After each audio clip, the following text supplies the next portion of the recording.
બાલુડા બ્રહ્મચારી જગન્નાથ પુરી વધાર્યા. જે ભગત જોવે, સ્ત્રી જોવે, પુરુષ જોવે, કોઈ પણ જોવે ચિત્ત ચોરાઈ જાય. બાલુડા બ્રહ્મચારી જ્યાં બેઠા હોય ને ત્યાં ફળનો ઢગલો થઈ જાય, મીઠાઈનો ઢગલો થઈ જાય, એવડો મોટો ઢગલો થાય, ઘણા ધનનો ઢગલો કરી જાય, ઘણા હાર પહેરાવી જાય.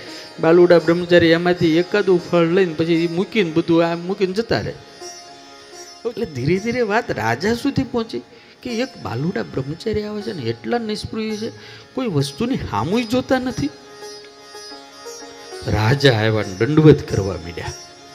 અવડો મોટો સમ્રાટ નાના એવડા છોકરાને દંડવત કરે, કારણ કે ભક્ત હતો.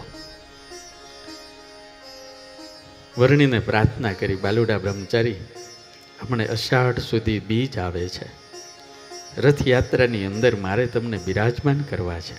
ભગવાન કે કંઈ વાંધો નહીં, તમે બિરાજમાન થાઓ. અને આખા ભારતની અંદર સૌથી મોટામાં મોટી જગન્નાથ ભગવાનની રથયાત્રા નીકળતી હોય તો એ જગન્નાથપુરીની અંદર નીકળે છે. 25-30 લાખ માણસો હોય,